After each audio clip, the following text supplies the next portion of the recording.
Un don de 1006 livres destinés à des universités, associations et écoles de santé a été remis ce dimanche par l'ONG Action de Solidarité Islamique, un geste salué par les bénéficiaires. Souvent, la documentation est un élément essentiel, puisque quand on parle de l'université, c'est l'enseignement et la recherche. Et ces deux items sont adossés à la documentation. Et c'est pourquoi que nous magnifions vraiment ce geste de l'Asie en nous octroyant vraiment ce don de livres.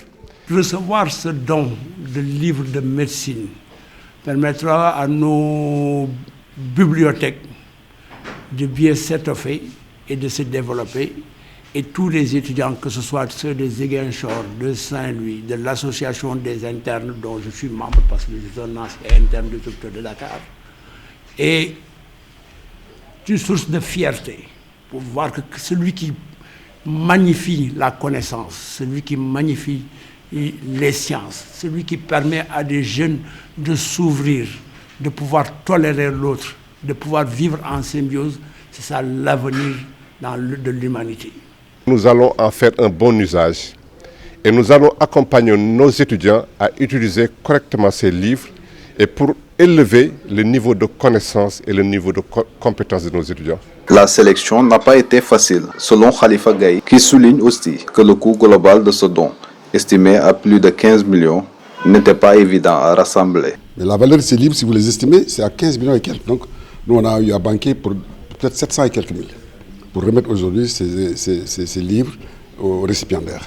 Mais c'est des dons extrêmement importants. Les années passées, on a vu des dons qui se montaient à 20 et quelques millions. Donc, c'est des dons extraordinaires que les gens nous font pour qu'on puisse équiper les ayants droit.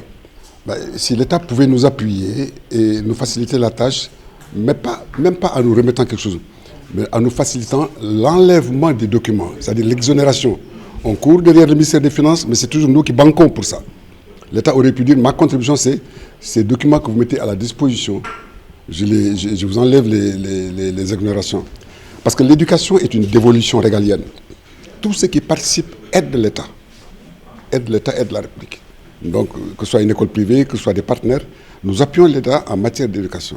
Leur contribution serait celle-là. Nous avons Gaston Berger de Saint-Louis, Hassan Sek de Ziguinchor, Alioune Diop de Bambey, les anciens internes des hôpitaux. Nous avons Saint-Christopher, qui s'appelle aussi, et Ampateba. L'université Ampateba. Saint-Christopher, il faut le coller à Ibamar Diop, pour que les gens puissent se retrouver un peu. Donc, nous avons eu 6 établissements qui ont été récipiendaires désignés cette année. L'Action de Solidarité Islamique souhaite par anticipation à tous ceux qui désirent rejoindre l'association la bienvenue. Tous ceux qui pensent pouvoir amener une idée, une contribution, un geste pour nous permettre d'accomplir ce que nous faisons correctement à l'endroit des humains. On ne cherche pas la couleur. On a dit association de solidarité islamique, mais on subvient même aux besoins de ceux qui ne sont pas dans notre religion. Nous avons eu à travailler avec l'Église, à qui on a remis des documents qui leur a servi dans le cadre de l'éducation des handicapés visuels. On leur a mis la Bible en braille. On n'a pas cherché à savoir qui est musulman, qui est ceci ou qui est cela. C'était le besoin exprimé et on est allé répondre à ces besoins. Donc l'invitation, pour aller plus simplement, on tend nos bras à tous ceux qui veulent venir participer. À propos de la sélection des bénéficiaires, l'Asie a tenu en compte la taille des établissements et du nombre d'étudiants par faculté. Par rappel, l'ONG exerce ces genres d'activités depuis plus de 50 ans.